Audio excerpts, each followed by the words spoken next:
wanted to share some insight I gained yesterday on a phone call with the leader of interns from the Cincinnati Open.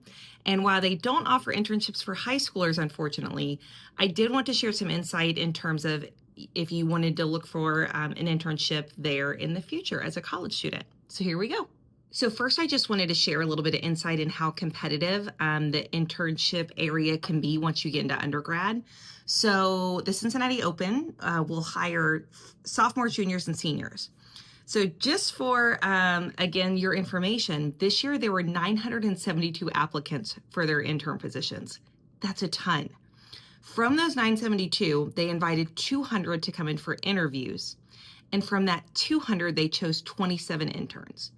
So what I want you to think about is in the Experientships program, again, those that you're competing with, more or less, are those that are within Indian Hill High School, which is a gift because you don't have an applicant pool of 972 people when you're trying to get an internship. You have an applicant pool of maybe 20 to 25, depending on what the field is and how many positions are open in that.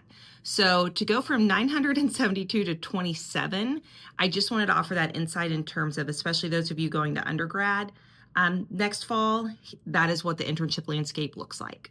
Something else I wanted to share is she said when looking at their resumes, they want to see how you've managed yourself. So a lot of the times, especially on high school resumes, it's what classes you've taken, what clubs you're in.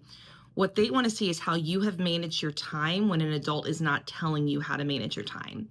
This is why it's so important to do things like internships or maybe to have a job because, again, you're having to make decisions on the fly in real time.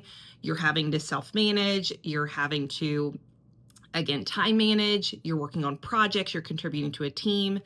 So that is something to keep in mind is whenever you're putting your resume out there, whether you're right now in high school or next fall when you head off to undergrad, you've got to think of is what is on my resume showing how I'm able to manage myself. And then lastly, when I talked to her about what are some skills that you feel like typically set students apart, she mentioned one, Microsoft Office use, whether it be Excel, Word, or PowerPoint. She said proficiency in those, certification in those, anything that you can show that on your resume is very helpful. And we have heard that from multiple partners that students interned with last summer, especially with Microsoft Excel.